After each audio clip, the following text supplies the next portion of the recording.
Amigos, muy buenos días, bienvenidos. Esto es Despierta con CDN. Gracias a ustedes como siempre por el favor de su sintonía. Qué bueno que es que estén allí con nosotros. Señores, hoy es viernes 9 de septiembre. Faltan 113 días para que concluya 2022. Hoy es el Día Internacional de la Agricultura. El mundo se ha despertado con casi todas las primeras planas recogen la información de que la reina Isabel II de Inglaterra ha muerto. La reina Isabel, la monarca que más tiempo ha durado en la corona de esa nación y quizás de la que nosotros podamos tener recuento. Una mujer que no estaba llamada a ser reina y lo hizo durante 70 años. Hay una serie de pasos, formalidades de las que estaremos hablando hoy. Por supuesto, eso en el plano internacional, en el plano local, muchas noticias, algunas relacionadas con el tema judicial, otras con el tema legislativo, y hasta la Cámara de Cuentas anda brincando de un charco a otro. Héctor Marte y Nelson Rodríguez están listos también para acompañarles. Hoy es viernes, señores. Tómense las cosas con calma. Desde tempranito, aquí nosotros estamos desde hace algunos minutos y créanme que la calle está caliente. Y no son las 7 de la mañana. La calle está caliente. Nelson, Héctor, ¿cómo están?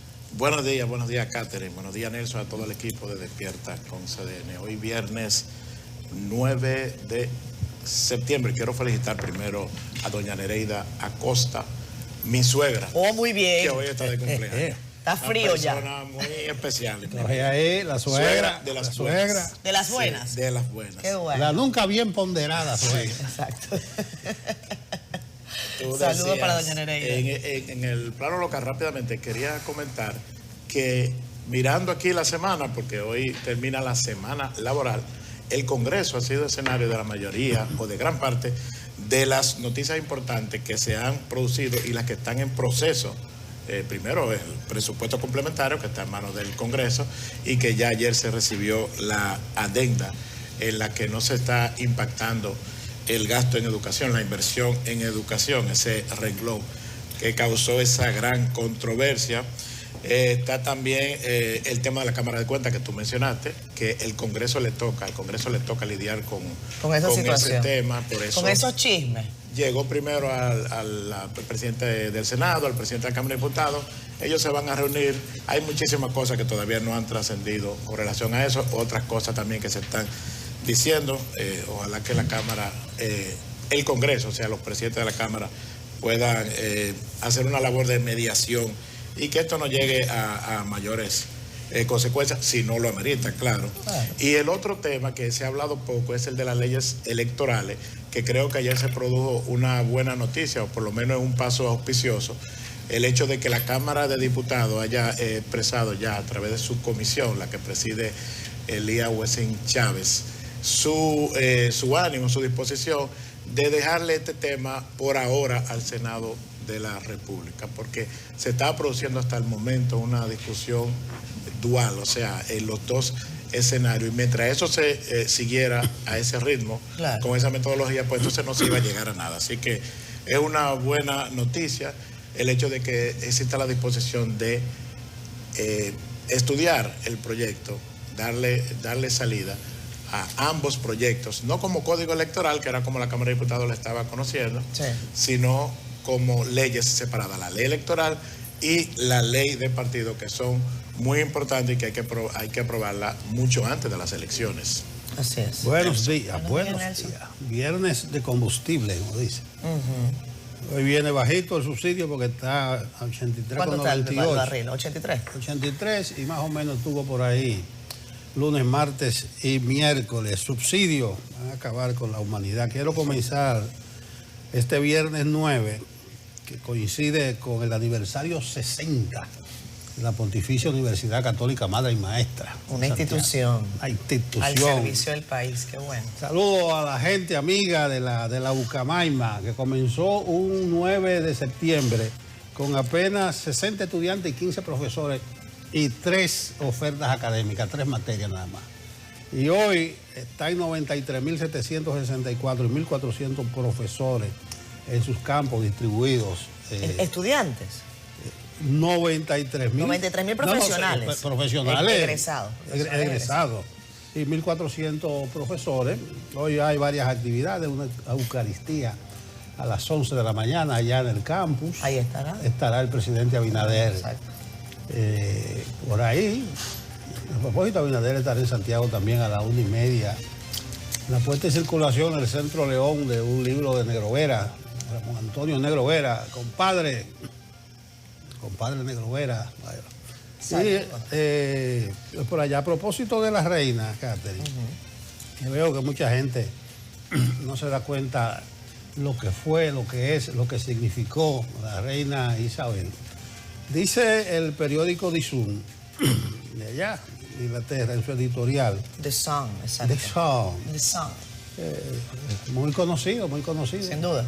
A veces se vuelve, ni modo. Una luz se ha apagado en nuestras vidas, dice el periódico. Miren estos 3 fragmentos.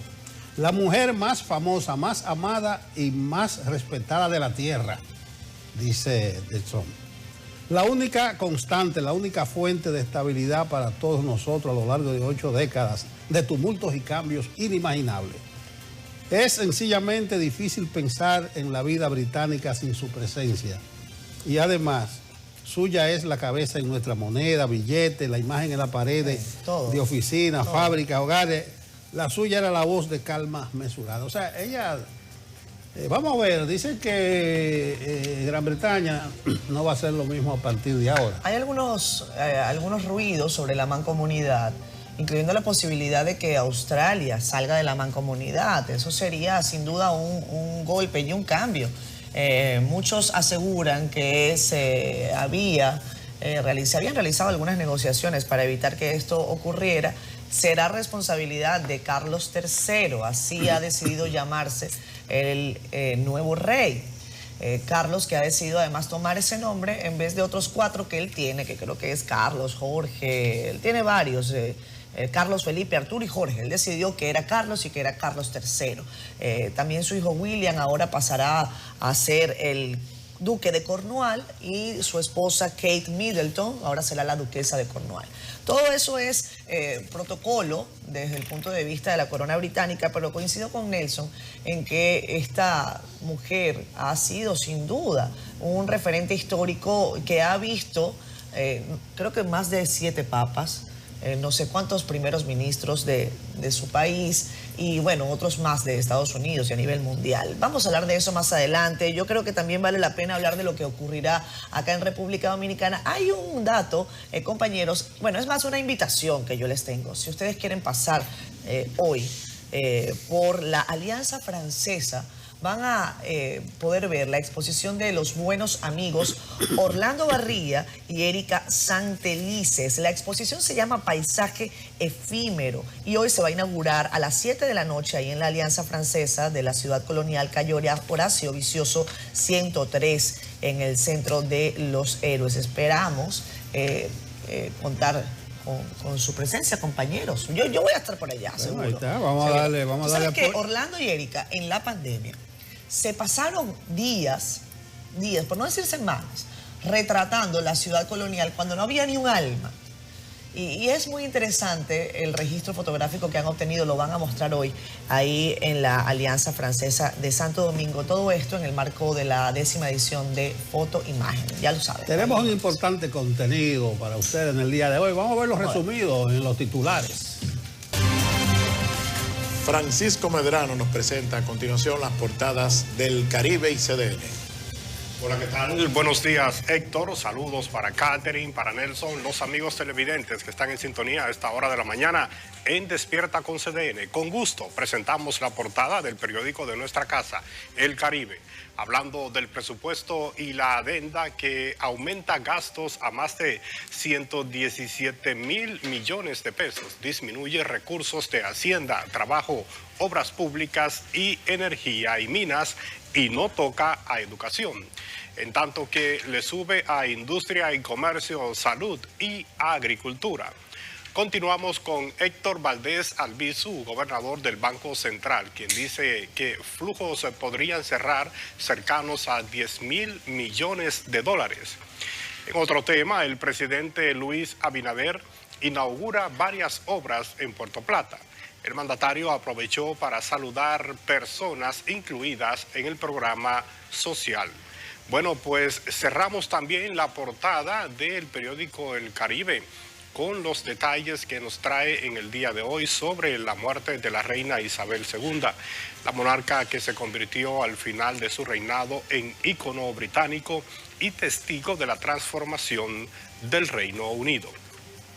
Vamos ahora a la contraportada del periódico El Caribe con informaciones del mundo de los deportes, y es el turno de Marilady Paulino, que arrasó con todo este jueves.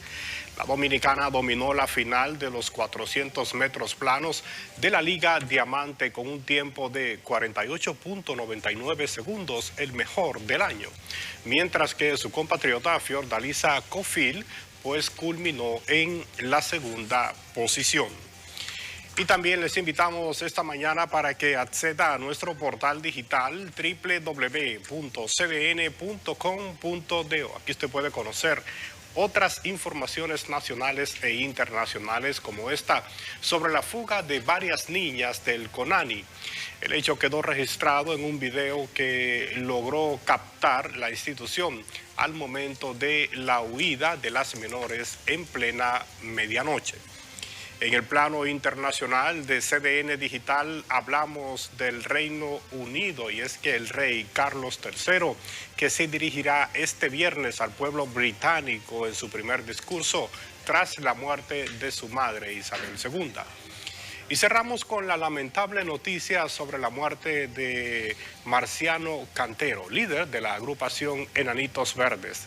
El cantante falleció este jueves 8 de septiembre a los 62 años de edad en Argentina. Pues con esta información damos por finalizada este segmento. A todos ustedes agradecer. La invitación es que adquiera la edición impresa del Caribe y también se mantenga permanentemente informado en nuestra plataforma digital cdn.com.do. Héctor, es todo. Retorno contigo. Gracias, Medrano. Feliz fin de semana. En su planificación del fin de semana, ponga el reporte del tiempo. Vamos a ver cómo estará viernes, sábado y hasta el domingo también, porque allí se extiende. Jim Suriel. Muchísimas gracias, muy buenos días. En las próximas horas tendremos la continuación de la vaguada en República Dominicana. Es por eso que podrían registrarse hoy algunas precipitaciones hacia la región norte del territorio nacional, pero estaremos recibiendo los efectos de una onda tropical durante este fin de semana que podría aportar un incremento de las precipitaciones en gran parte del país. Y por allá avanza el huracán Earl, moviéndose muy cerca de Bermuda, alejándose cada vez más de la región del Caribe. Un poderoso huracán, categoría 3, desplazándose hacia el nor-noreste y alejándose cada vez más de nuestra región. Vigilamos esta onda tropical muy activa, la número 36, la cual sigue moviéndose hacia el Atlántico Central.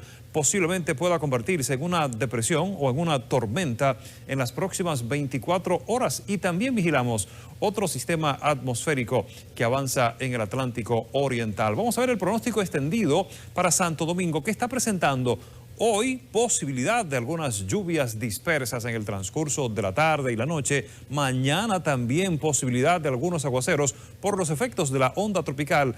El domingo el cielo parcialmente nublado, pero no se descartan algunas precipitaciones.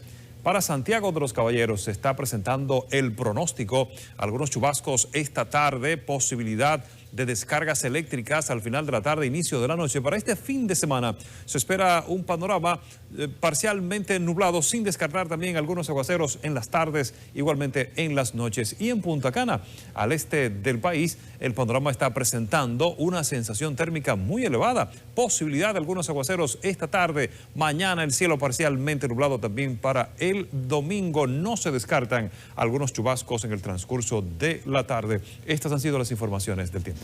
Gracias, Jim. Bueno, ya lo saben, chubascos aislados hoy por la mañana. En la tarde se va a nublar, va a llover algo. Ahí está el pronóstico hasta el domingo. Bueno, y queremos leer sus comentarios brevemente en Facebook. Allí temprano está Juan Carlos Gómez diciendo que en Francia no hay escuelas para ricos y para pobres, que solo hay escuelas para todos y que lo primero que se debe hacer es construir al maestro. Está lúcido hoy Juan Carlos Gómez, un abrazo para ti.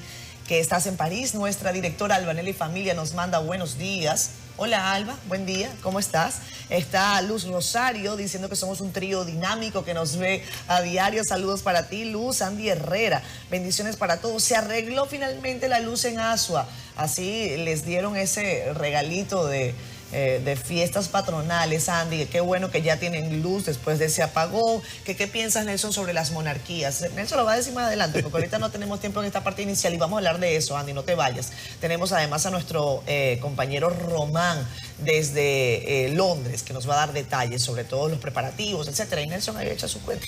Pepo Balbuena nos manda buenos días desde Puerto Plata. Por ahí está Giovanni Collado, Héctor Franco, también Dionisio Paulos y Andy Herrera.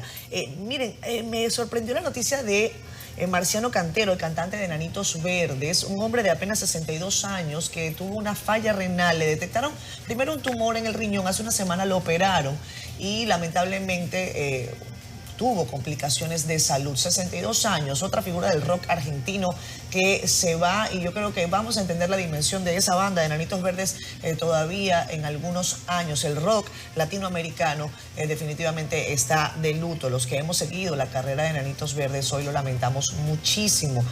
Saludos para los argentinos que también nos sintonizan desde República Dominicana y otras latitudes. Nos vamos a una primera pausa, venimos ya. Veamos un recuento de algunos hechos relevantes ocurridos en el interior del país.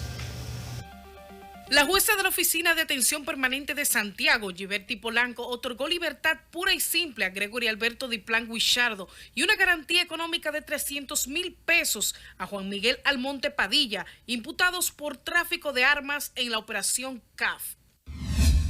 Criadores de chivos y vacas en Montecristi pidieron al presidente Abinader y al Congreso Nacional apoyar la iniciativa de un proyecto depositado en la Cámara de Diputados para modificar la ley que castiga el robo de animales. La Unidad Técnica Ejecutora de Titulación de Terrenos del Estado entregó a la policía 11 títulos de propiedad definitivos, al igual número de destacamentos ubicados en diferentes provincias. En Dajabón, autoridades iniciaron el proceso de demolición de un liceo entregado en la pasada gestión en el municipio alpino por los vicios de construcción. Un estudio de vulnerabilidad arrojó negatividad de seguridad de la construcción de este centro. El alcalde de Santo Domingo Norte, Carlos Guzmán, formalizó la primera junta infantil en el municipio, con el propósito de tomar en cuenta las opiniones de los niños para la ejecución de obras del presupuesto participativo y la realización de actividades culturales, religiosas, educativas, creativas, entre otras. El alcalde de La Vega, Kelvin Cruz, sostuvo una reunión de trabajo con el nuevo director del Intran, Hugo Veras, con quien intercambió ideas sobre iniciativas para mejorar el tránsito de esa ciudad. Yasmín Liriano, CDN. Es general. Bien, señores, la adenda. La comisión la conoció ayer de la Cámara de Diputados, la que estudia el proyecto de presupuesto reformulado, así que le dicen al presupuesto complementario, como se sospechaba, llegó sin el recorte de aquellos 4.250 millones de educación. Hay gente que está celebrando, dice, un triunfo, que no se haya tocado el 4% del PIB para la educación preuniversitaria. Se alimentó un chin, el anterior era de 114.000 millones, este de 117.000 millones, el gasto, y la mayor partida, obvio, va para el Ministerio de la Presidencia. 16.889 millones de esos 117.000 van para la presidencia de la República. Pero Samuel Guzmán estuvo por los predios congresionales y nos amplía esto del presupuesto complementario sin la tajada que le iban a quitar al Ministerio de Educación. De acuerdo a legisladores que integran la comisión especial, tras revisar la iniciativa con sus modificaciones, el camino empieza a despejarse en la Cámara de Diputados. Esto de cara a la aprobación del presupuesto nacional para lo que resta de 2022. Así lo afirman los diputados Soraya Suárez y Napoleón López Rodríguez. Para la próxima semana vamos a tener este presupuesto aprobado y la oposición está contenta en ese sentido. Que eso es lo más importante, que tenemos un presidente que escucha, que cuando las medidas que se quieren tomar no son del agrado del pueblo, pues se sabe echar para atrás. Tras finalizar el encuentro, la comisión acordó reunirse una vez más el próximo lunes con miras a concluir todo lo relativo al informe que debe rendir sobre el presupuesto reformulado. Y aunque legisladores del oficialismo aseguran que hay consenso, la oposición subraya que esperará hasta estudiar el proyecto a profundidad para fijar su posición, ya que no está claro el uso que le daría el Ministerio de Educación a los 4.250 millones de pesos. El bloque de diputados del PLD no ha fijado su posición porque justamente los miembros de la bancada del PLD, que son miembros de la Comisión de Presupuestos, están analizando y están estudiando el presupuesto complementario que envió el gobierno. Pero hay muchas cosas que se pueden hacer. Yo soy de las que digo, por ejemplo, que fuera de los maestros, que se ha dignificado mucho el sueldo de ellos. Los empleados de educación reciben muy poco. Un conserje recibe 11.000 pesos. Vamos a dignificar esos sueldos. La iniciativa del Poder Ejecutivo mantiene vigentes los recortes a los ministerios de Obras Públicas, Hacienda, Trabajo, Energía y Minas. El monto de los recortes a las instituciones señaladas totalizan 10.600 millones de pesos que serían repartidos en su mayoría entre los ministerios de Defensa, Interior y Policía y Relaciones Exteriores. Samuel Guzmán, CDN. Solo agregar que ojalá que se saque algo de provecho en esta discusión del 4% del Producto Interno Bruto para la educación, porque hay un hecho cierto, y es que todos los años sobra dinero, para decirlo de alguna manera. Y lo otro es que de esos 117.111 millones de pesos que contempla para gasto el presupuesto complementario, el 80% es para subsidio. No más preguntas, magistrado. No más preguntas, magistrado. Adelante. Hay 22 instituciones que están recibiendo aumentos. La mayoría son ministerios, pero vi que está también la Junta Central Electoral y el Tribunal Superior Electoral. Y entonces dice la nota que publica hoy el Caribe que los fondos serán reducidos del Ministerio de Hacienda, el Ministerio de Trabajo, el Ministerio de Obras Públicas, el Ministerio de Energía y Minas y de la Administración de Deuda Pública y Activos. Son más los beneficiados que los perjudicados. 22 instituciones reciben más fondos. Bueno, pues así las cosas en materia de presupuesto. Yo ayer planteé mi posición sobre ese particular, creo que no hay mucho más que decir. Algunos consideran que es un frenazo, que es un triunfo, eso todo es política. Yo me quedo con la parte práctica porque a fin de cuentas eso es lo que nos duele en el bolsillo cuando toca pagar. Señores, y vamos a cambiar de tema. Ciudadanos de todo el mundo la recuerdan como la jefa de Estado que visitó más de 100 países, tuvo más de 21.000 compromisos oficiales. Al menos 35 naciones emitieron monedas especiales con la figura de Isabel II. Un largo mandato que la convierte en la reina de los superlativos. Así es. Vamos a ver el reporte. La muerte de la reina Isabel II se ha sentido en todo el mundo. La monarca de los superlativos visitó más de 100 países como jefa de Estado. Entre ellos Francia, uno de los países a los que más ha viajado oficialmente la reina Isabel II, pues realizó 5 visitas de Estado sin contar las no oficiales y privadas. Fue muy importante para mí, muy importante para todos los que conozco que son británicos, que son ingleses. Y creo que todos nos sentimos igual en este momento. Creo que todos nos sentimos un poco perdidos esta noche. Hemos perdido un poco el rumbo esta noche. En Berlín también la recuerdan. Aquí la reina Isabel II ha simbolizado la reconciliación entre Alemania y Reino Unido después de la Segunda Guerra Mundial. Ayudó a cerrar heridas y es otro de los países que más ha visitado durante sus 70 años de reinado. En Estados Unidos dejó su huella. La reina se reunió con casi todos los presidentes estadounidenses, con la excepción de Lyndon Johnson. También fue la primera monarca del Reino Unido que pronunció un discurso ante el Congreso de Estados Unidos en 1991. Pienso que, supongo que ya sabes, que forma parte del espíritu británico, de lo que son. Pero como estadounidense no me afecta realmente. Sé que para otros estadounidenses sí, pero para mí no. Es triste, estoy segura de que la gente la quiere. Es triste para la gente que la quiere. pero no creo que tenga un impacto en la economía o en el mercado de valores o, ya sabes, en cosas importantes. Al menos 35 países emitieron monedas especiales con la figura de Isabel II. En un billete en el que aparece directamente es en Canadá. Aquí era la jefa de Estado como símbolo, aunque actuaba a través de la actual gobernadora. Canadá es uno de los países de la Commonwealth. Mirando al pasado y pensando en todo el impacto que tuvo en la historia de la Commonwealth, creo que hoy es un día triste. Uno de los países que nunca visitó es Argentina. Aquí la recuerdan, entre otras cosas, por cuestiones como la oferta que hizo Perón para que la reina comprase las Islas Malvinas. Obviamente, como argentinos, a nosotros los ingleses tenemos una relación un tanto conflictiva, pero hay que reconocer que es toda una dama. Habría que decir, bravo, Lilibet, lo hiciste muy bien. Durante 70 años gobernaste Inglaterra muy bien.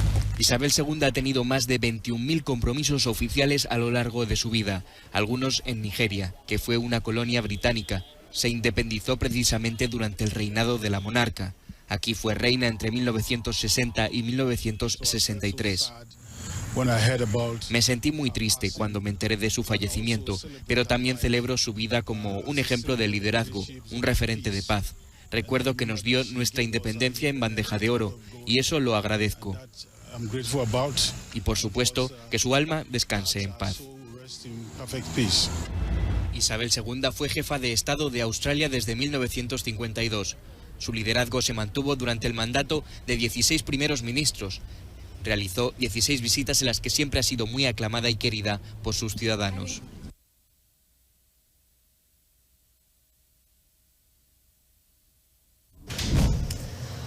Bueno, es el momento en que nosotros vamos a hacer conexión vía Zoom con Ramón Luna. Él es un buen amigo dominicano que reside en la capital británica, en Londres. Con él vamos a conversar sobre los actos fúnebres, sobre el real impacto de esta noticia en el pueblo británico, en la mancomunidad, qué repercusiones podría tener esto para el mundo, el tema de, bueno, de todo el trono el británico siempre ha dado mucho de qué hablar. Se han escrito libros, se han hecho series. Hay quien incluso ayer, al ver la información, empezó a decir London Bridge is down, el puente de Londres ha caído. Eso es una referencia, por supuesto, a la serie británica The Crown, que hizo saber que ese era el código de la llamada operación. Ramón, buenos días para nosotros, buenas tardes para ti. ¿Cómo está Londres y cuál es la última información al respecto? Buen día a todos, un abrazo desde la distancia. Londres está conmovida, era un acontecimiento que por su edad se esperaba, claro, pero ha sido sorpresivo por el hecho de que hace apenas 3 días recibió a Liz Truss, quien se erigió como primera ministra del Reino Unido en sustitución de Boris Johnson.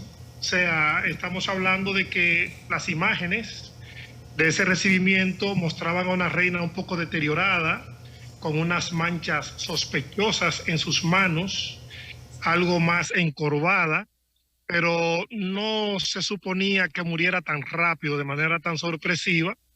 Y bueno, ayer el paseo real que comunica Buckingham Palace con Trafalgar Square, donde desfila la familia real cuando hay actos públicos, fue abarrotado por ciudadanos que ya empiezan a mostrar condolencias hacia la familia real. Y el periplo desde ayer, cuando ella muere en Balmoral, en Escocia, hasta que se le dé morada definitiva en la capilla de San Jorge, esto es en el Palacio de Windsor, se va a tomar entre 10 y 12 días. Háblenos, por favor, Ramón, de esos actos fúnebres. Hoy se tiene previsto que Carlos, bueno, ya Carlos es el rey, ya se le llama así. Hay una parte protocolar que incluye que él dé un discurso a la nación. ¿Eso está previsto? ¿Para qué hora?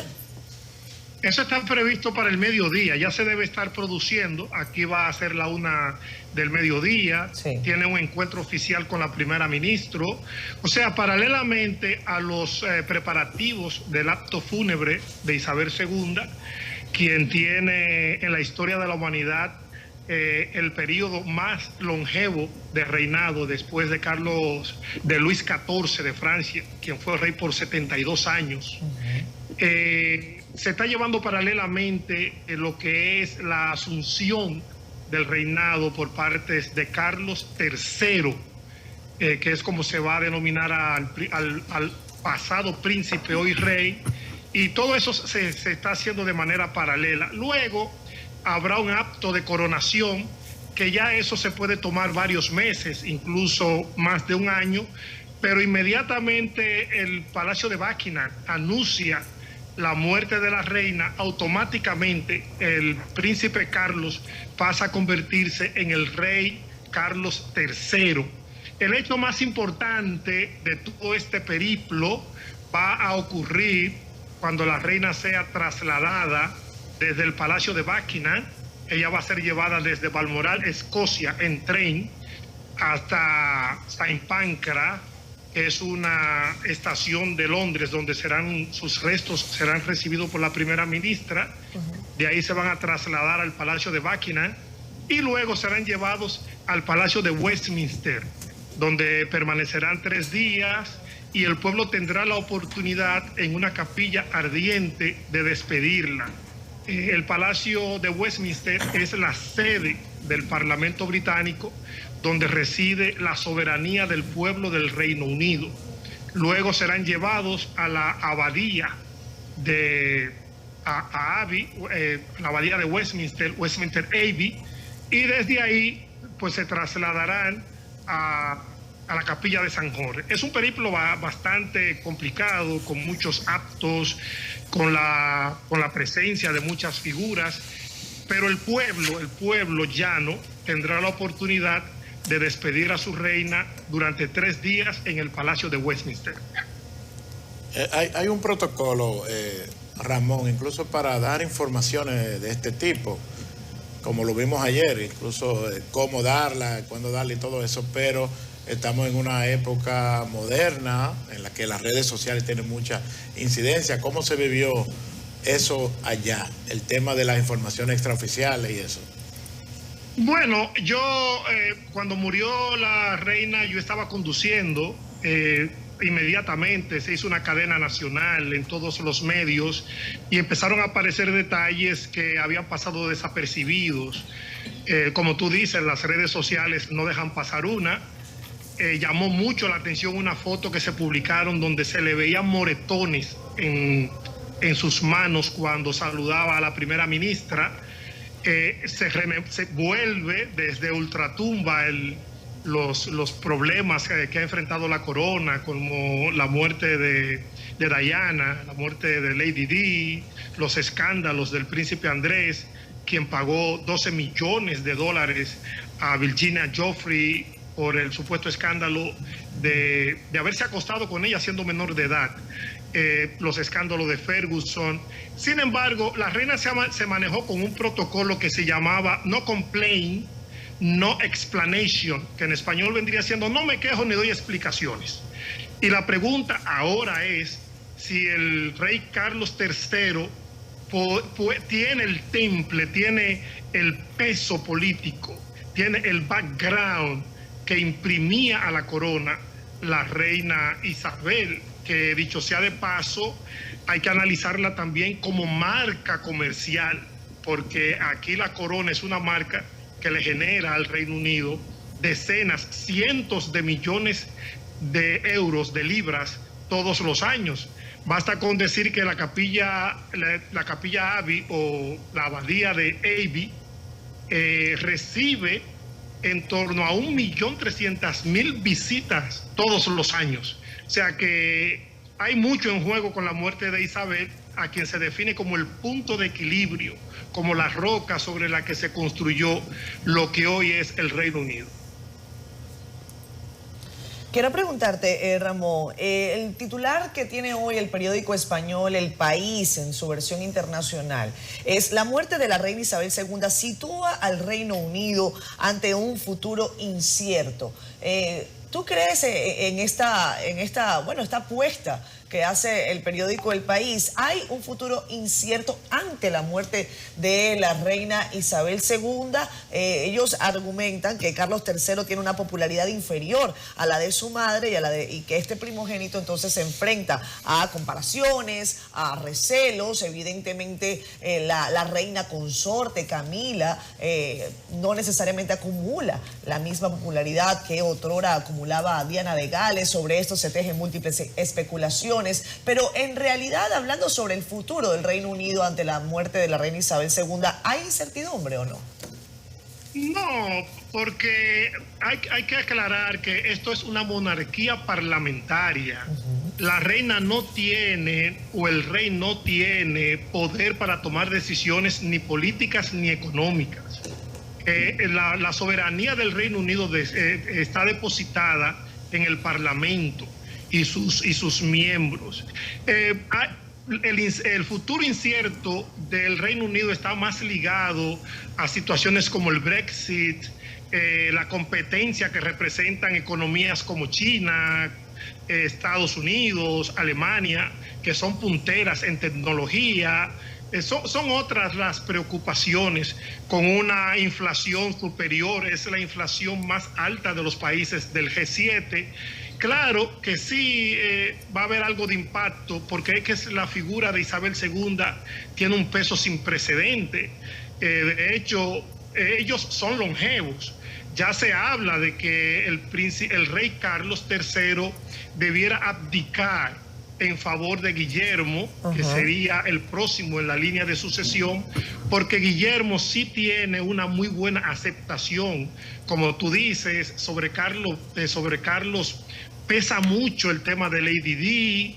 Se ha visto envuelto en unos escándalos por haber recibido donaciones en efectivo para sus instituciones caritativas, que no está mal, pero el hecho de haber recibido los fondos en efectivo procedentes de países árabes, donde se cuestiona el respeto a los derechos humanos, empaña un poco el tema de la transparencia, de la pulcritud con la que un rey, un príncipe debe manejarse.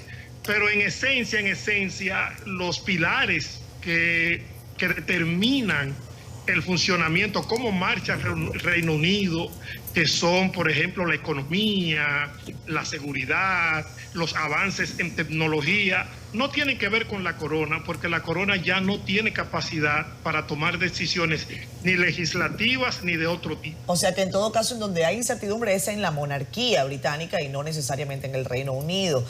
¿Puede todavía abdicar Carlos? ¿Está a tiempo, Ramón? Sí, él puede abdicar en cualquier momento. Bien. No hay cultura de abdicación en la corona británica. Si tú te fijas, la monarquía británica surge en el 1702 y desde allá hasta el día de hoy ha habido apenas 13 monarcas entre hombres y mujeres. Y dos de ellos, por ejemplo, Isabel ha reinado por 70 años, pero su tatarabuela Victoria gobernó por 64. O sea, no hay cultura en la monarquía británica de abdicación. Sin embargo, hay sectores que plantean que una imagen joven, fresca, como la de William, le inyectaría a la monarquía británica un poco de oxígeno, aire nuevo, la modernizaría bastante y podría impedir que sus niveles de popularidad, que con Isabel siempre han sido muy altos, se mantengan. Hay que recordar que la prudencia, la pulcritud con la que se ha manejado la reina, a pesar de que en los papeles de Panamá aparecieron documentos que comprometían esa transparencia de la monarquía, pero ella ha sido magistral, ella ha sido una reina manejando las crisis de la corona.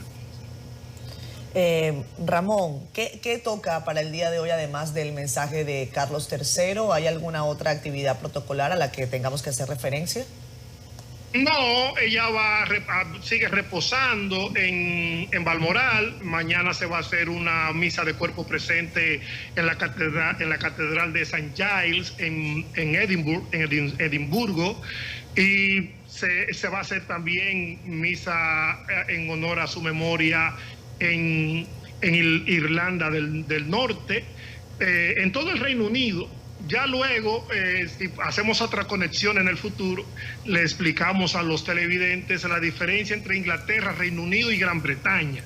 Eso es un poquito más complicado, pero se irán haciendo actos, el pueblo sigue el espectáculo tiene que seguir, la gente sigue yendo a su trabajo, las escuelas siguen funcionando, todo sigue tan normal como el Johnny Walker, que va muy campante. Ahora lo que se está debatiendo es si el día de su cristiana sepultura se declara como fiesta nacional y se agrega al calendario como lo que se conoce en el Reino Unido como Bank Holiday. Entonces ya pasarían de ser 8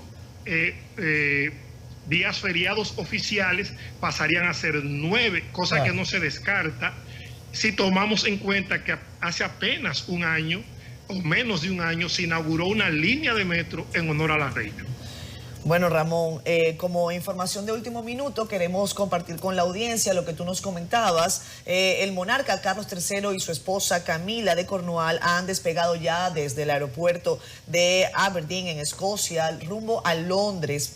Pasadas las 12:30 horas del Reino Unido, allí Carlos III ya tiene su primer acto oficial. Se va a reunir con la primera ministra británica Liz Truss antes de dirigirse a la nación a través de un discurso que será televisado y que grabará previamente, en el que recordará a la longeva reina fallecida. Muchísimas gracias, Ramón, por darnos esos detalles. Ramón Luna, dominicano amigo destacado allá en el Reino Unido, en Londres. Feliz resto del día. Igual para ti, gracias. Mira, una de las primeras cosas que va a hacer el rey es reunirse con la primera ministra. Sí. Liz Truss. Elizabeth Truss. La verdadera incertidumbre en Reino Unido no está alrededor de la corona, de la monarquía, sino precisamente alrededor del futuro, en sentido general, de Gran Bretaña.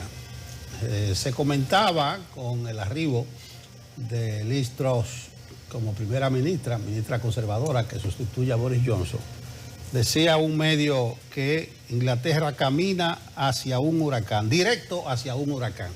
Ella tiene una serie de concepciones, ya había anunciado una serie de medidas iniciales que son puro fuego o dinamita alrededor de los salarios, reducir impuestos, aumentar salarios. Como decía Ramón, Reino Unido tiene una de las inflaciones más altas. Y se sospecha que con una serie de medidas que está anunciando la primera ministra se podría meter hasta el 18%. Yo creo que la monarquía, la corona, se tambalea. Ya decíamos lo que planteaba Addison al principio, que es difícil pensar en la vida británica sin su presencia, sin la presencia de Isabel, pero se ha asumido como un tránsito de lo monárquico a la democracia. Ahí está el ejemplo de España. España lo hizo muy bien y subsiste.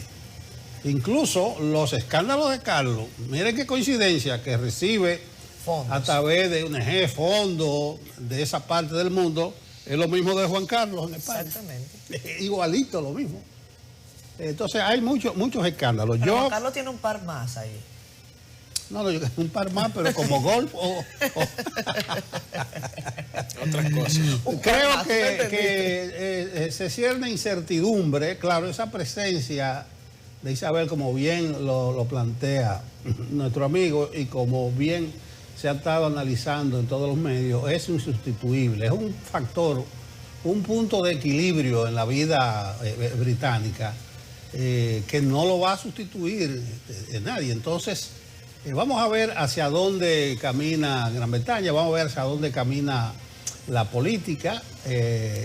Liz Truss, ella pretende desde un principio, allá le queda creo año y pico, más de un año de de la gestión que hereda de Boris Johnson, pero ella piensa en mantenerse.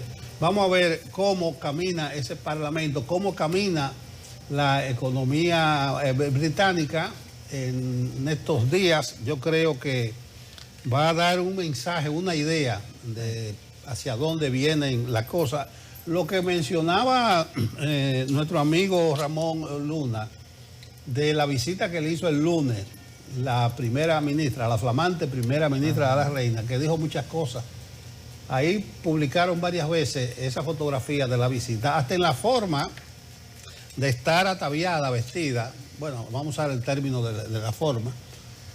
Miren la foto, llamó mucho la atención, no solamente por las manchas en las manos, sino ella salió, estaba más encorvada, estaba, bueno. Estaba encorvada hace mucho, la nena, tiene 96 esa foto años, es del lunes, esa foto es del lunes.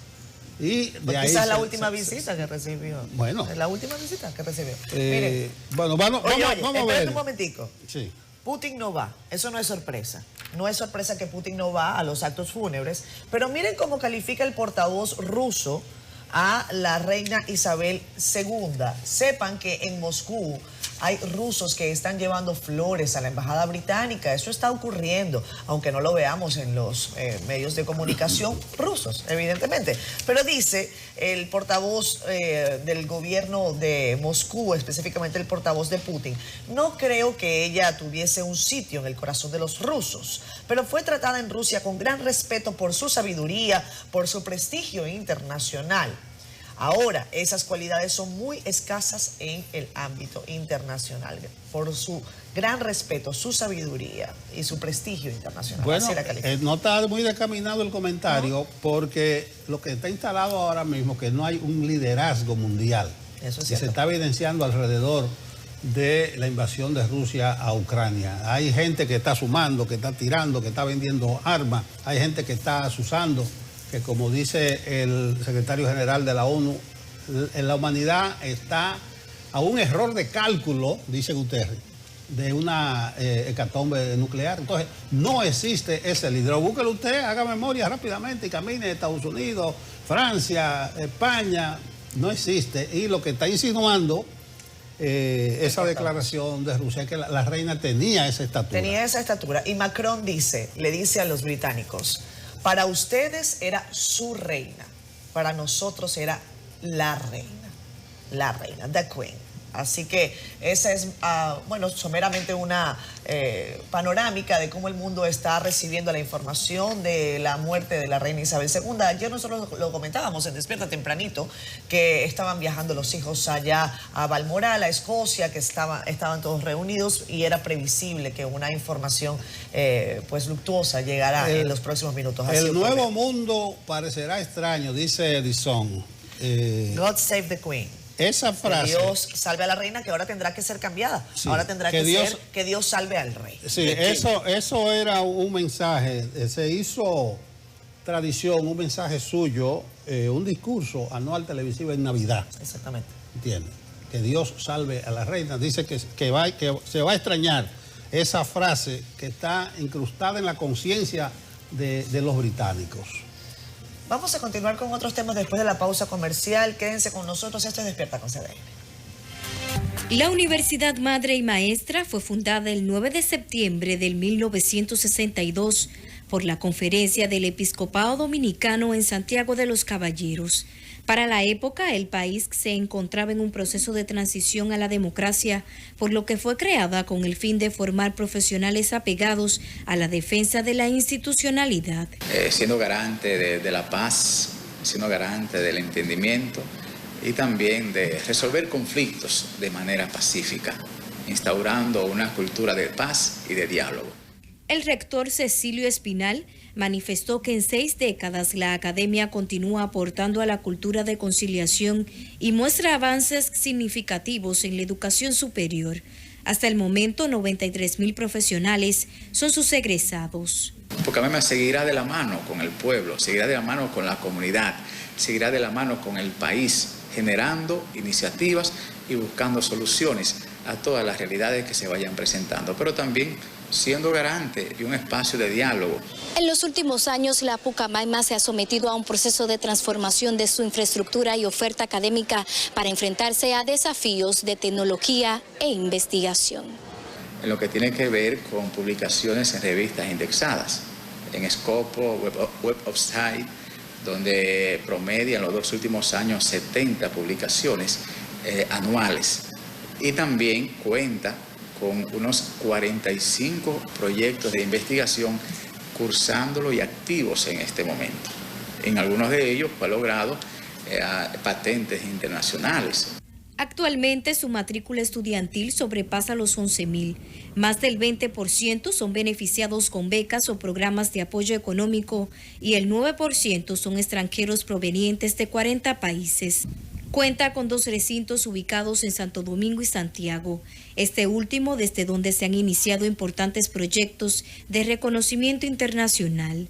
Se ha ido actualizando con oferta y también renovando y rediseñando su currícula para ir actualizándola, ir correspondiendo con esas necesidades. Por eso hoy usted encuentra en Pucamaima la carrera de ingeniería en robótica, telemática, todas esas carreras que son realmente de vanguardia. Ser como ese referente de educación superior a través del tiempo, manteniendo la excelencia y la calidad.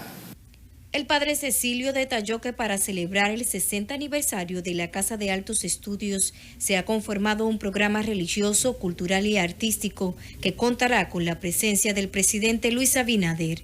Leticia Díaz, CDN. Ahí están los 60 años. La Puca. De la Pucamaima, 9 de septiembre. Ahí se dijo algo importante. Eso coincide con la entrada del país a la etapa post-Trujillo. Si ustedes ven, son muchas las instituciones, principalmente de la región del Cibao, que cumplen 60 años para estos días. No solo la Pucamaima, la Asociación Popular de Ahorro y Préstamo. Ayer hablaba con los cursillistas de cristiandad.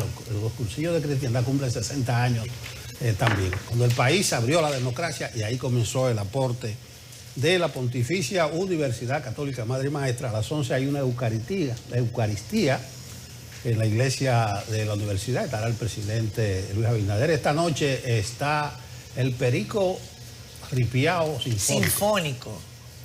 En el estadio, ¿no? En el estadio en el de Cibao. Estadio, eso va a ser un espectáculo. Eso, caramba. Ahí va a estar Mili Quesada. Eddie Herrera.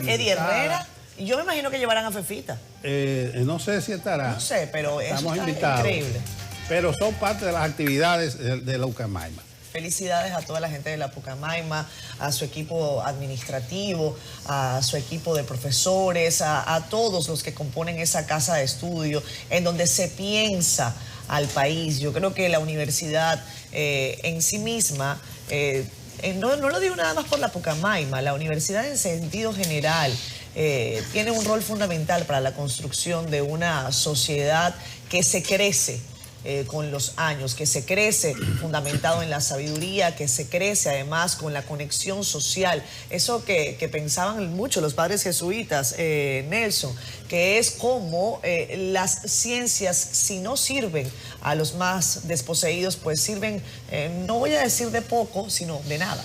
Entonces, vale la pena una vez más que se piense, tal y como se ha pensado la Pucamaima, en función de la sociedad y en función de ese crecimiento del país. Bueno, felicidades. Más de 93.000 profesionales, pero sobre todo el aporte cualitativo. Exacto. Desde ahí, ya les decía, un día como hoy, hace 60 años, la Pucamaima abrió su puerta con 60 estudiantes y 15 profesores. Wow. Y solo 3 ofertas académicas. Y como dice Héctor Marte, 93.764 profesionales han egresado, ha parido la universidad y cuenta con más de 1.400 profesores. Éxito, suerte y larga vida a la Pucamaima. Como los viernes, aquí está José Miguel Gómez, psiquiatra. Hoy trae un tema interesante. Ya yo le pregunté que si dicen árbol que nace doblado jamás su tronco endereza. Dice Núñez de Arce, árbol que crece torcido jamás su rama endereza, pues hace naturaleza el vicio con que ha crecido. Ahí está. ¿Y por qué entonces usted trae el tema, el trastorno de adaptación de los adultos? Si es adulto ya tiene un estilo de vida. ¿Cómo eso y qué? La adaptación de un adulto. Bueno, sabe que si algo puso en evidencia todo este proceso de los 2 últimos años, con el COVID, la guerra de Ucrania, el problema de la inflación, los problemas que está viviendo el mundo, ha puesto en evidencia los trastornos de adaptación. Y en resiliencia social hay un eje importante, una opinión, un mensaje que dice: no sobreviven los más fuertes, sobreviven los que mejores se adaptan. Entonces, cada ser humano va a vivir durante su desarrollo, va a tener circunstancias. Todos vamos a vivir adversidades y vamos a tener que demostrar la capacidad de adaptación. Y la capacidad de adaptación tiene que ver mucho con fortaleza emocional, con autoestima, tiene mucho que ver con inteligencia emocional y social. Entonces uno dice, bueno, si vamos a vivir situaciones estresantes en todo el proceso de la vida, por ejemplo, puede ser una enfermedad catastrófica, puede ser un divorcio, puede ser la muerte de alguien, puede ser una crisis financiera, la pérdida de un empleo, la traición de un amigo, una crisis social que te impacte, un accidente de tránsito que te cambie la vida. Es decir, los seres humanos vamos a tener que sortear en nuestra vida, en nuestro desarrollo, esos estresores psicosociales de los que muchas veces no podemos escapar. Hay personas que sí pueden adaptarse después de una crisis. Y de hecho, uno conoce personas que después de una situación de adversidad que le ha impactado su vida, hay gente que ha salido más fortalecida, más competitivo, se ha orientado y se ha enfocado y ha podido ponerle norte a su vida. Pero no todos son así. Hay personas que un duelo, que un divorcio, que la pérdida de un empleo, que una frustración le cambió la vida, le cambió el norte, el enfoque, y ya no volvió a ser el mismo de antes. A eso estoy hablando como trastorno de adaptación. Un factor estresante que precipita y que crea una sintomatología donde el individuo de pronto cambia su estilo de vida. Síntomas como, por ejemplo, después de ese estrés, insomnio, nerviosismo, depresión, ansiedad, agresión, cambios de humor, cambios de comportamiento, disfuncionabilidad social. Es el individuo que la gente siempre se pregunta, pero él parecía normal. ¿Y qué pasó? Que en los últimos 2 años esta persona perdió la capacidad de armar proyectos de vida, no le dio continuidad y ahora se le ve deteriorado, ha entrado al alcoholismo, al abuso de droga, vive solo, se ha descuidado de la higiene personal, ya no es competitivo, ha perdido el interés por el trabajo y por el enfoque. Algo le cambió. A eso me estoy refiriendo cuando hablamos de un trastorno de adaptación. O sea que el trastorno de adaptación, doctor, puede ser el inicio de una serie de patologías posteriores. Es bueno saber cuáles son las condiciones que deben presentarse para que una persona pueda evitar este tipo de trastornos. Eso es posible. Es posible que alguien diga, ante este tipo de situaciones, esta debe ser mi disposición para evitar que esto me ocurra. Hay gente que habla de la flexibilidad y la flexibilidad mental y la flexibilidad de asumir los cambios con eso, ¿no? Con la actitud positiva hacia el cambio. Mira qué reflexión más interesante, Catherine, porque en la prevención, como todos vamos a vivir adversidades, claro, lo que hace que una persona tenga capacidad para adaptarse a los estresores psicosociales, a las circunstancias de la adversidad de la vida, es que esa persona tenga primero flexibilidad mental, ¿verdad? Que no es una persona rígida. Una persona flexible es una persona que se va adaptando y que va cambiando a medida que las circunstancias le van cambiando.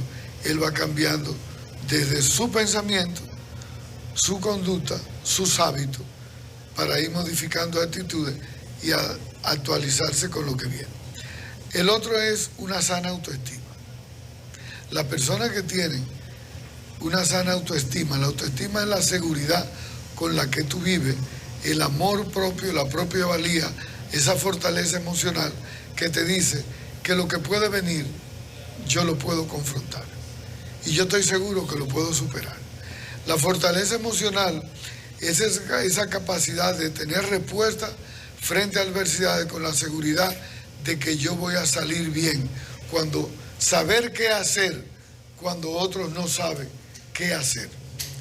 Otras de los indicadores de lo que tú hablabas de esa prevención es la persona tener factores protectores con qué contar. Los factores protectores, yo quiero que los amigos que esperan todos los días en esta sección puedan aprender a construir factores protectores. Hoy en salud mental se habla de riesgo y de factores protectores. Y uno cuando va a evaluar a una persona en un problema, por un problema de trastorno de adaptación social, lo primero que uno mide es con qué factores protectores tú cuentas. Mira, una familia es un factor protector. Una pareja sana es un factor protector. Tener ahorro es un factor protector. Tener trabajo es factor protector.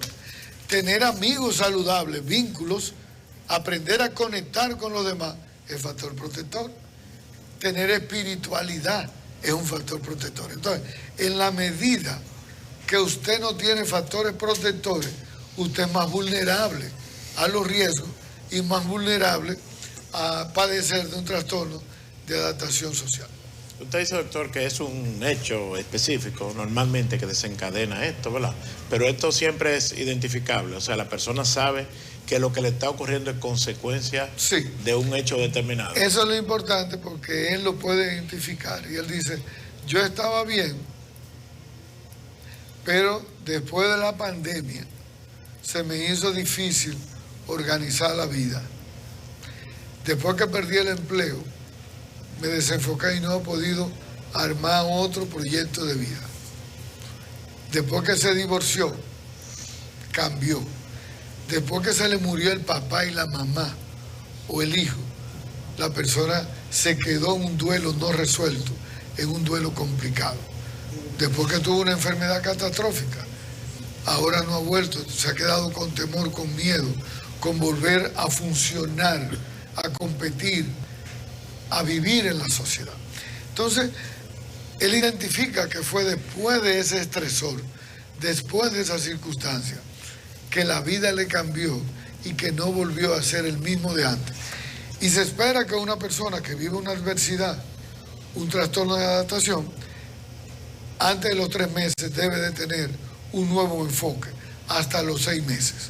Si la persona después de 6 meses de vivir una adversidad se queda en una capacidad de disfunción en términos de todos los órdenes organizativos y desarrolla ese trastorno de ansiedad, depresión, entonces ya se habla no de trastorno de adaptación, se habla de un estrés postraumático. Doctor, usted ha mencionado 2 veces la pandemia como un factor. Vamos a ver el histórico de la consulta.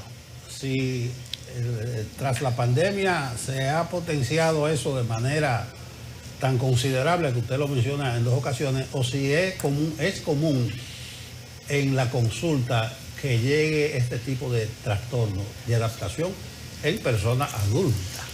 Mira, tú sabes que los trastornos de adaptación son más frecuentes en niños y adolescentes, ¿verdad? Sin embargo, en los adultos tempranos y adultos productivos y adultos mayores también se registran los trastornos de adaptación. ¿Por qué la pandemia la menciono? Porque la pandemia impactó en la salud mental. Y ya todos los estudios 2 años han dicho en el mundo entero, Nelson, que antes de la pandemia el 20% de las personas en cualquier país del mundo, tenía la probabilidad de padecer un trastorno mental. Y eso se ha disparado un 30%. Y lo hemos visto en la consulta.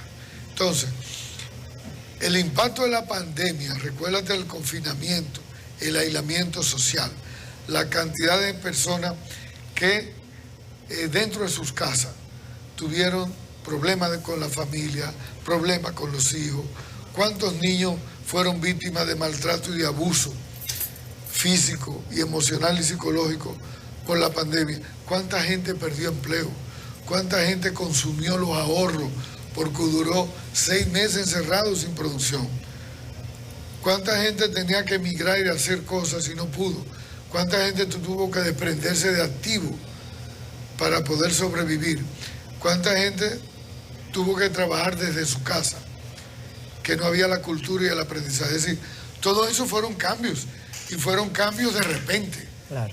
Entonces, eso impactó y cambió el estilo de vida de mucha gente, y no todo el mundo, y repito lo que decía Aristóteles, cada ser humano es único y irrepetible. Mucha gente se enfocó y se adaptó en la pandemia, pero otros se hicieron alcohólicos, abusaron de droga, se pusieron agresivos, se deprimieron, desarrollaron trastornos de ansiedad, estrés postraumático, violencia, se desenfocaron y lógicamente eso significa que desarrollaron un proceso de inadaptación social.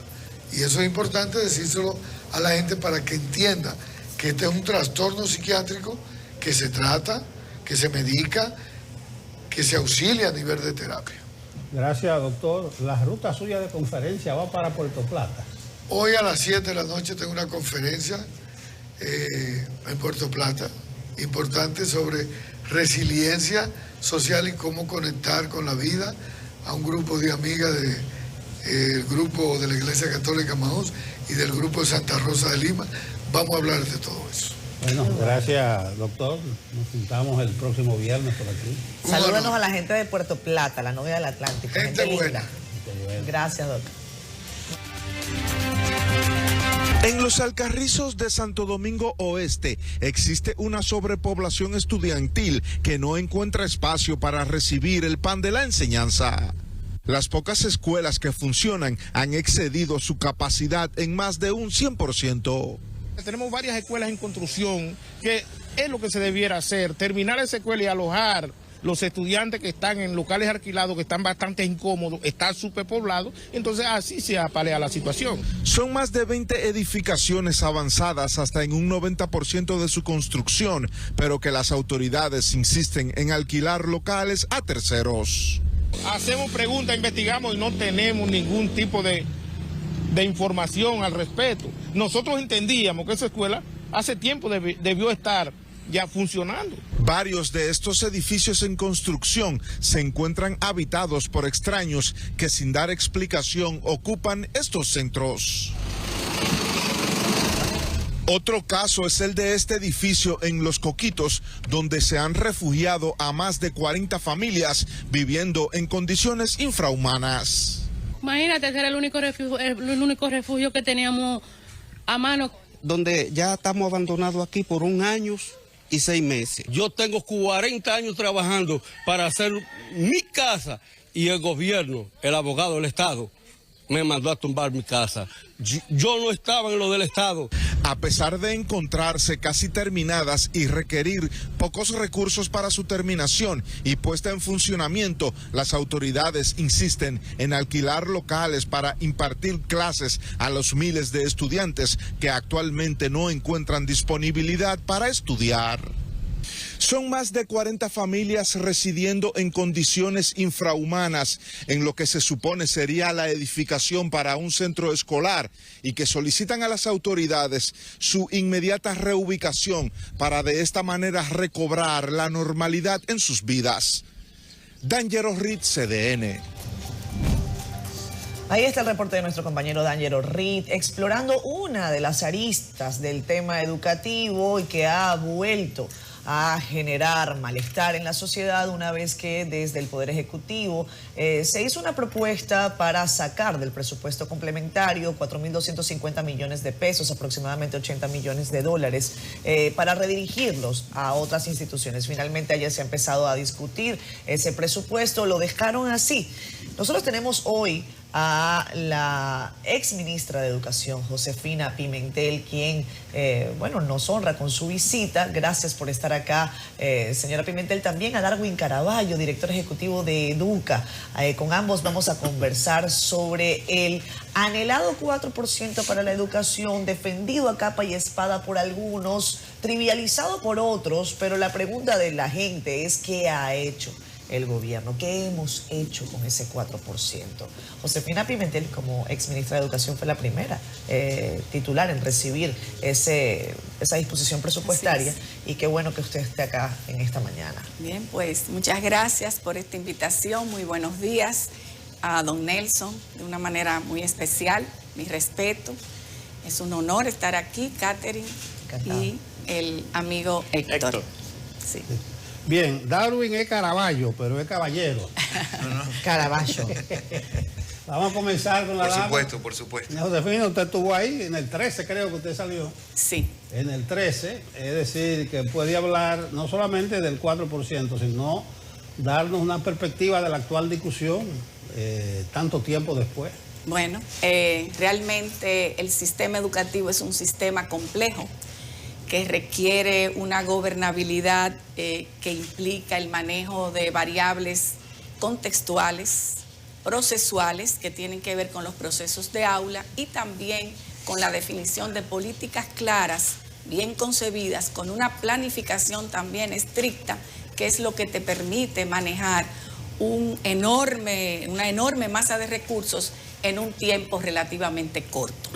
Realmente la asignación presupuestaria viene a ejecutarse al finalizar el primer trimestre, y usted tiene que tener una capacidad de gestión eficiente para poder en 9 meses, ejecutar esa cantidad de recursos y disponer de todos los insumos y los aprestos que requiere el sistema educativo en función de la planificación que se haya hecho. En nuestro caso en particular, lo que hacíamos era que una vez terminado el inicio del año escolar del año correspondiente a esa apertura, inmediatamente se iniciaba el proceso de planificación para la apertura del año escolar siguiente.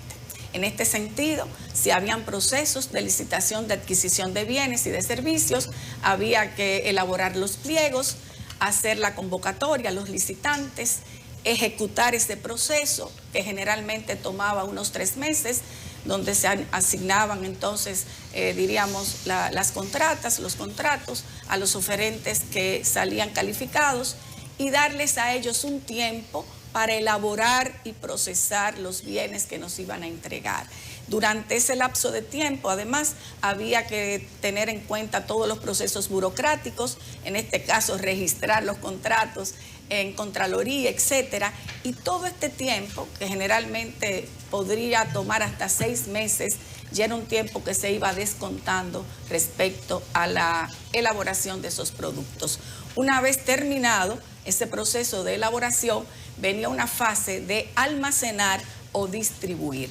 En nuestro caso, lo que hacíamos era que se contrataba, la puesta in situ del bien o del servicio, y eso entonces nos economizaba el tiempo. Por tanto, debido a la cantidad de procesos que se dan desde el punto de vista administrativo, financiero, de gestionar también los procesos pedagógicos de aula, de manejar una cantidad de infraestructura que abarca todo el territorio nacional, la gestión del Ministerio de Educación es bastante voluminosa, compleja, y requiere una cuidadosa planificación, una correcta ejecución del gasto, y en muchos casos reorientarlo hacia aquellos aspectos donde hay más necesidades o donde hay,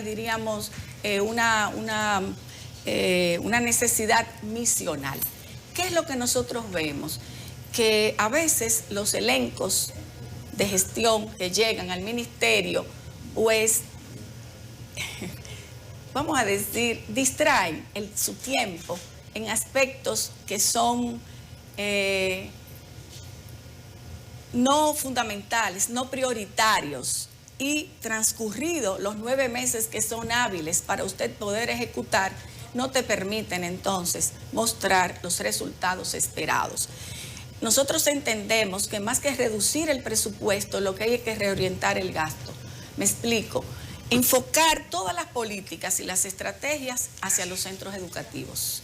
Esto supone dotar de recursos didácticos a los maestros, garantizar que ellos dispongan de todo lo que necesitan para trabajar, identificar una serie de indicadores de logros que tanto los maestros como los directores y las familias puedan conocer, para que ellos puedan entonces responsabilizarse por esos resultados.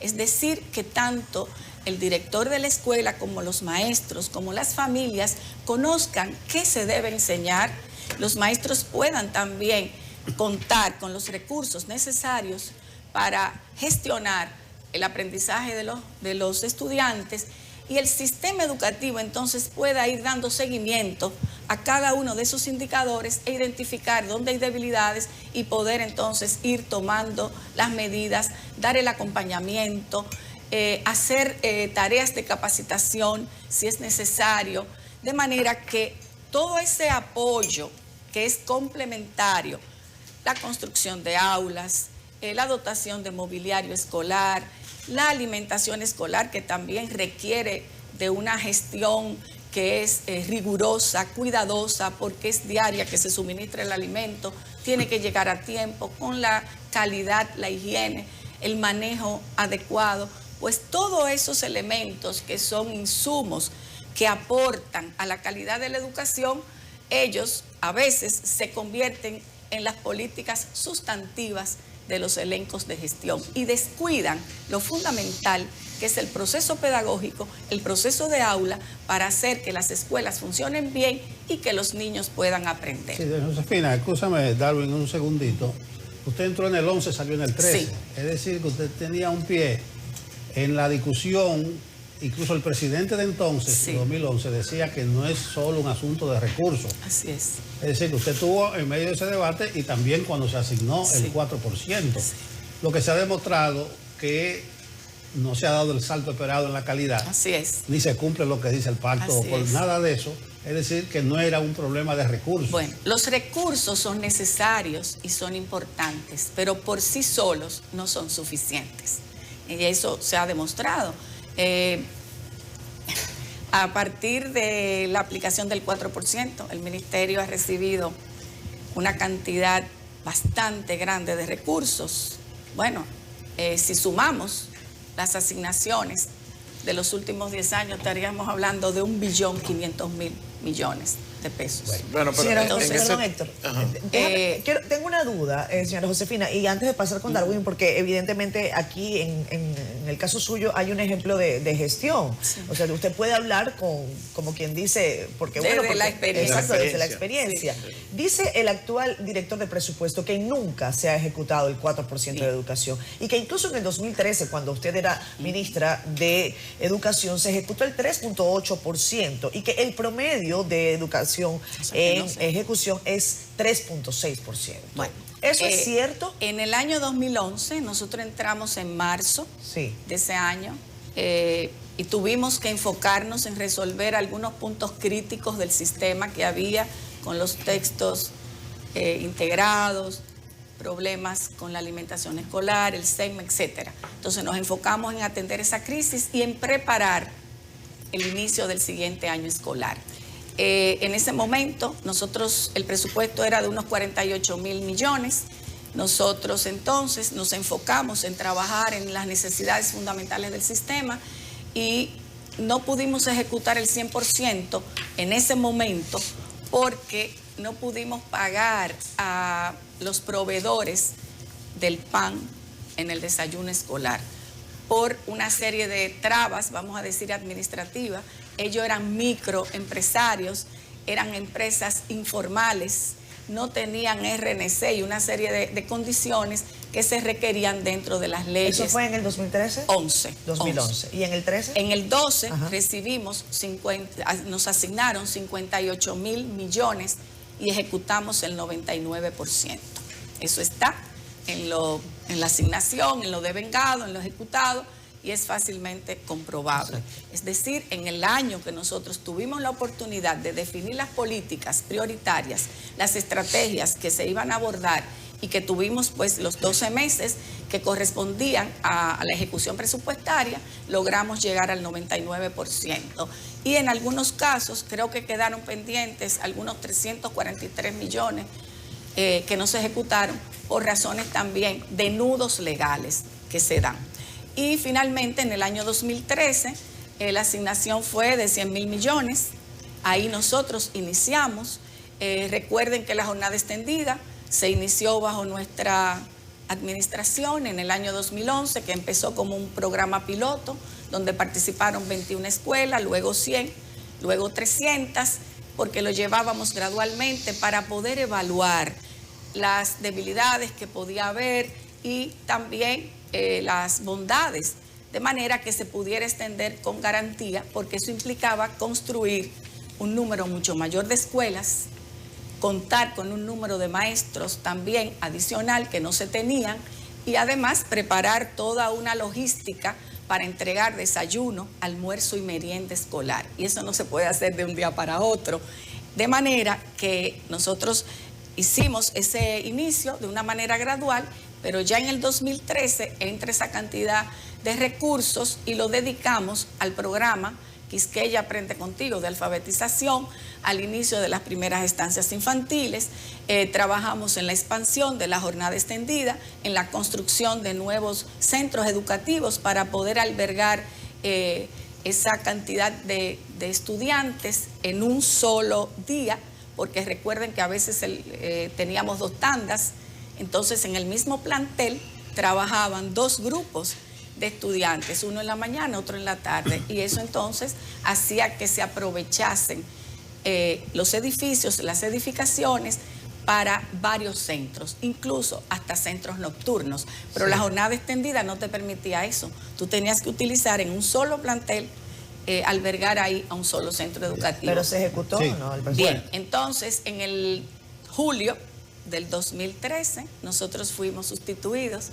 No concluimos el año, pero sí la planificación presupuestaria que estaba prevista se fue cumpliendo. Incluso nosotros dejamos 141 centros en el 2013 a punto de terminar, que luego la gestión que nos sucedió sí pudo hacer entrega de esa cantidad de centros, pero dentro de una perspectiva de poder atender las necesidades y el impacto que iba a producir la jornada extendida en materia de infraestructura, de necesidad de un número mayor de docentes, de expandir la alimentación también a 3 entregas en un mismo día, porque recuerden que empezamos con el desayuno, pero no había almuerzo ni merienda, y además proveer de textos, recursos digitales, o sea que ese impacto de recursos también impactó desde el punto de vista de la gestión administrativa, pedagógica, financiera al sistema. Un gran impacto. Del 11 al 13, el presupuesto saltó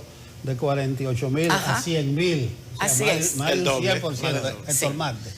Bueno, son casi 10 años, desde el 2013, que al se ha 22. comenzado a asignar ese 4%. Independientemente de que en algunos momentos, como se ha visto, no se ha llegado al 4%, pero ha sido un aumento significativo. Se suele decir que no se ha logrado nada.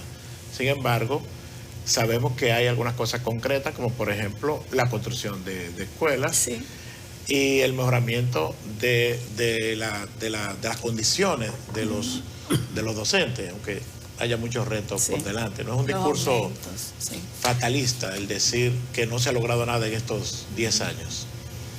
Darwin. Con gusto, y siempre es un gusto además escuchar a la doctora Pimentel. Lo importante es entender, porque aquí se ha instalado alguna confusión en el debate. La asignación del presupuesto educativo, según lo que marca la ley, debe ser o el 4% del PIB o el 16% del gasto público, el que sea más alto. pero en función de las estimaciones del Producto Interno Bruto del año siguiente. ¿De acuerdo? Entonces, ¿qué hace el equipo técnico del Ministerio y del Ministerio de Planificación, Economía y Desarrollo, y de Hacienda también? Presupuesto. Estiman cuál va a ser el Producto Interno Bruto del año correspondiente siguiente y asignan en función de eso el 4% a un presupuesto educativo. Exacto. ¿Qué ocurre? Que la economía tiene un comportamiento no siempre idéntico a las previsiones. Cuando tú tienes efectivamente el cierre del año siguiente, si a la economía le fue mejor, tu presupuesto en términos de PIB se redujo. Claro. Si a la economía le fue peor de tus estimaciones, tu presupuesto en términos de PIB aumenta. ¿De acuerdo? Entonces, siempre se ha asignado durante los gobiernos anteriores el equivalente al 4% del PIB según la estimación para el año siguiente de ese producto. Así que las diferencias están asociadas a que a la economía le fue mejor de lo previsto. Y en función de las recaudaciones fiscales. Y curiosamente, en el año 2020, que es el año que peor desempeño tiene la economía por efectos de la pandemia, el presupuesto de educación asciende a 4.25% del PIB. Entonces, esto es para que lo dejemos claro así, porque de lo contrario parecería como que se ha incumplido la ley y que las organizaciones que además trabajamos para esto hayamos tenido una situación omisa o cómplice de una determinada situación. Eso hay que dejarlo muy claro.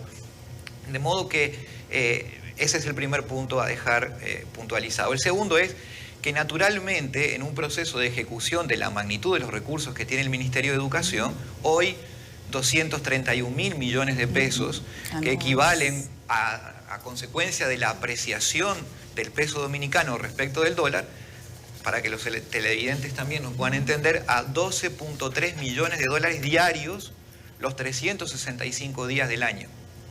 ¿Sí?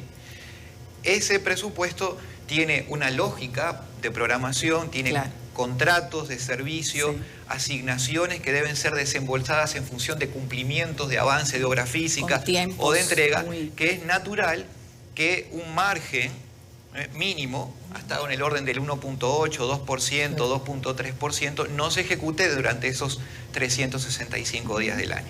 Así que aquí hay otro tema que es normal en el proceso de ejecución, que si bien termina el año el 31 de diciembre, los procesos no terminan todos el 31 de diciembre, algunos pasan para el 10, 15 de enero o febrero. Y esto es lo que genera este nivel de falta de ejecución. El Ministerio de Educación ha demostrado ser, desde el 2013 a la fecha, una maquinaria formidable de ejecutar recursos.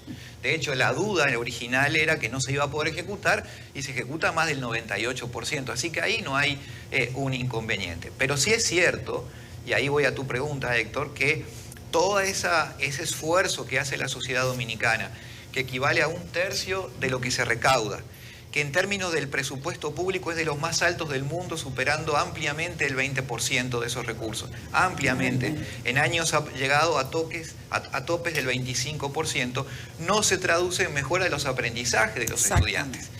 Si uno observa las pruebas nacionales, las pruebas PISA o las pruebas diagnósticas, siempre se está en una estabilidad que deja mucho que desear en función de lo que ha ocurrido. Es cierto que ahora hubo una pandemia, es cierto que lo que se hizo logró amortiguar los efectos en términos de que la deserción y los resultados de caída de la educación no fueron en función de los pronósticos fatalistas que había, pero es necesario ahora relanzar el esfuerzo hacia la calidad, porque los niveles que hoy exhibe el Ministerio de Educación después de estos años de 4%, que equivalen a más de 27.000 millones de dólares, sumados, como decía la doctora Pimentel, tienen que necesariamente dar resultados en los aprendizajes.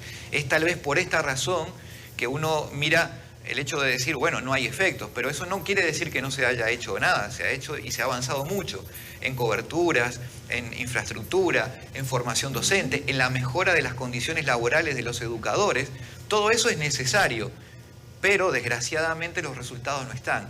Y es ahí donde hay que hacer el énfasis para lo que queda de esta gestión y para los años siguientes, porque esto no se va a resolver en este periodo de gobierno. Esto va a ser una agenda de largo plazo y en la que el país debe ser consistente, sistemático, en una línea de horizonte, y allí está el pacto educativo que tiene justamente hasta el 2030 de vigencia y que tiene que estar plenamente vigente. Quiero hacerles la pregunta desde la lógica práctica, entendiendo, imagínese usted, señora Josefina, que fuera usted ministra en este momento y que se le presente la situación que se le ha presentado ahora a Ángel Hernández, que acaba de llegar a la cartera, pero bueno, el ministro de Hacienda le dice, a usted le sobra un dinero y podemos redistribuirlo hacia allá. Edwin, ¿cuál es la discusión en el sector educativo sobre esta situación que es cierta, que desde el punto de vista práctico, un gobierno que dice necesito recursos para esto o para aquello, para temas de subsidio, y por aquí me está sobrando un poco? Ni hablar de lo que ocurre, por ejemplo, con el Ministerio de Energía, que apenas ha ejecutado el 30 y pico % de su presupuesto anual. ¿Cuál es la recomendación? ¿Qué haría usted si fuera ministra?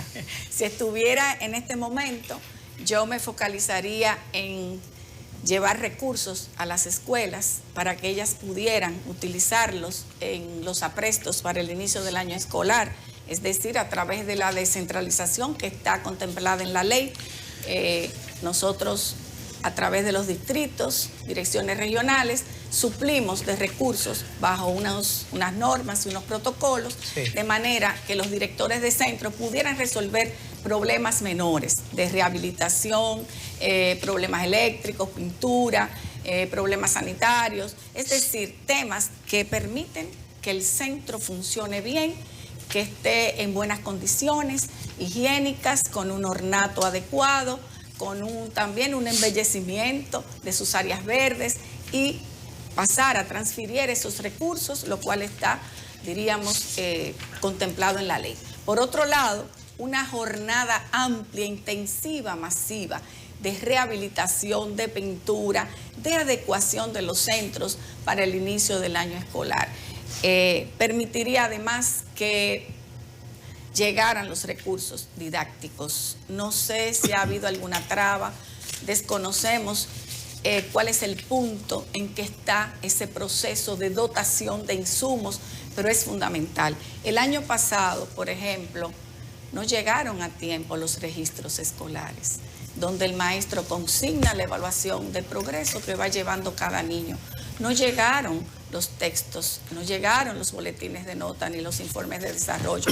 Y en los lugares en que llegaron fue tardíamente. Entonces, esos recursos que son indispensables para la labor docente, entonces nosotros afianzaríamos la dotación de esos recursos. Sí, miren, el presupuesto del año 2022, estos 231.000 millones de pesos que estábamos hablando, se hizo con una estimación del crecimiento del PIB del 5.5%. En agosto, hace poquitos días, el Ministerio de Economía, Planificación y Desarrollo ajustó a la baja al 5% ese crecimiento. Y probablemente por las estimaciones y proyecciones que nosotros hemos realizado, la economía termine cerrando en un crecimiento del 4.8% del PIB, que es muy por encima del promedio de América Latina, pero por debajo de las previsiones. Es decir, que pueden llegar a sobrar por encima del 4%, 6.000 millones de pesos. Eso es un tema que se podría haber hecho esto sin necesidad de conflicto aparente. ¿Dónde están las dificultades? Y la verdad que no nos gustaría estar en este momento en los zapatos del señor ministro, porque producto de la pandemia, no debemos olvidar que unos 800 centros educativos del sector privado que atiende a sectores medios y medios bajos cerraron sus puertas, lo que equivale a una matrícula de 84.000 estudiantes, que no todos pueden ir a la educación privada porque o no tienen capacidad de pago o no tienen oferta privada y tienen que presionar en las puertas, en los locales de las escuelas públicas. Y allí hay una presión adicional. Entonces hay que entender, por más allá de que el informe que hacía el colega es muy importante y se cuestionaba por qué no se usan las escuelas vacías para atender estudiantes que hoy están presionando. Demanda, exactamente. Porque la educación es un servicio que se ofrece territorialmente. De forma tradicional. Entonces, tal vez donde está la escuela que se construyó en ese momento no está la demanda y no podemos trasladar 20 o 30 kilómetros a los estudiantes para asistir a la escuela. Por eso la recomendación que hacemos desde Educa es aprovechar lo que dejó la pandemia. La pandemia dejó las pistas de hacia dónde va la educación del futuro con un modelo híbrido, donde la intensidad de recursos de infraestructura y de recursos de modelos tradicionales, como el propio docente, ya no son tan necesarios.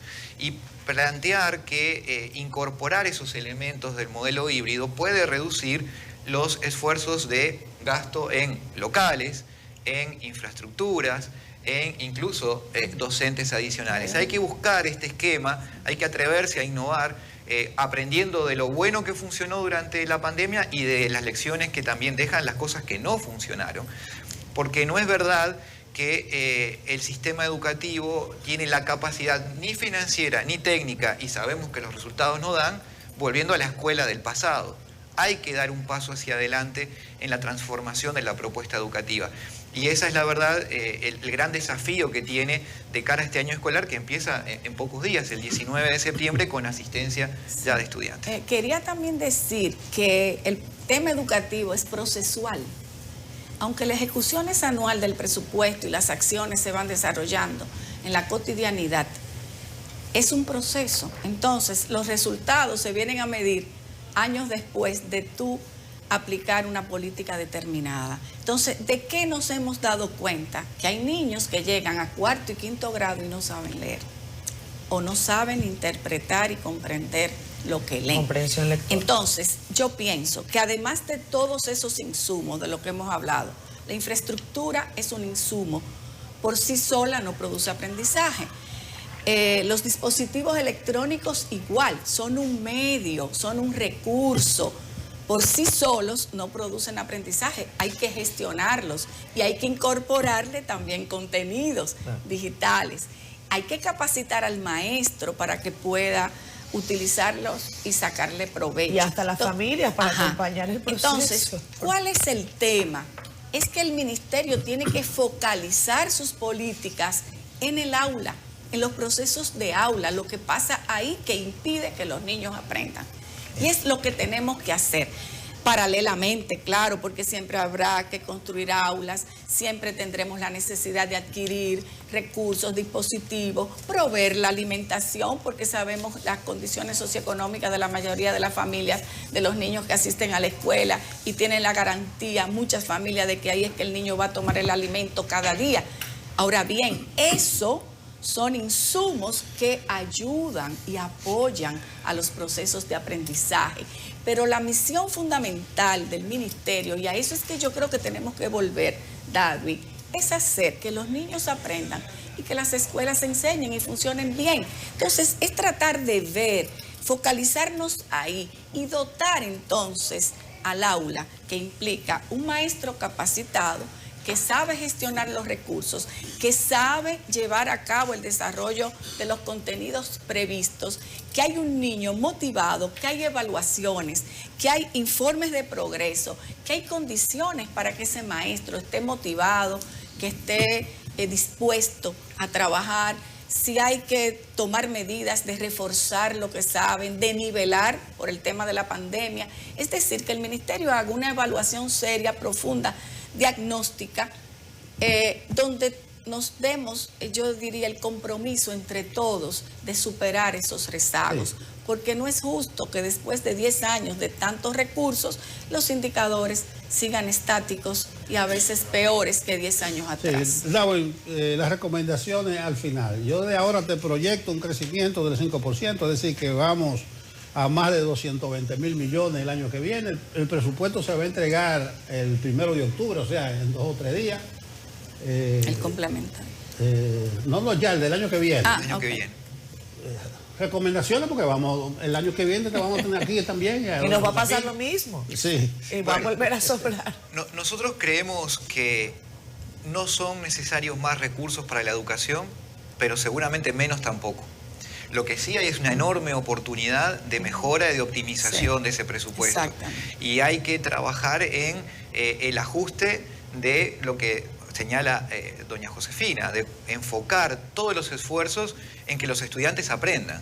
Ese es el esfuerzo que hay que desarrollar para que los indicadores de una buena vez muestren que todo ese esfuerzo que hace la sociedad dominicana valió la pena. La señora Josefina elegantemente decía, los elencos distraen su tiempo en cosas que no necesariamente son prioritarias. Muy elegante. Ese es el marco teórico conceptual. Muy práctico en la práctica. Bien, muchísimas gracias a ambos. Gracias a Josefina Pimentel, exministra de Educación, y también a Darwin Caraballo, director ejecutivo de Educa. Para nosotros fue, como siempre, un gusto recibirlos acá en Despierta con CDN. Que tengan feliz día. Vamos a la pausa.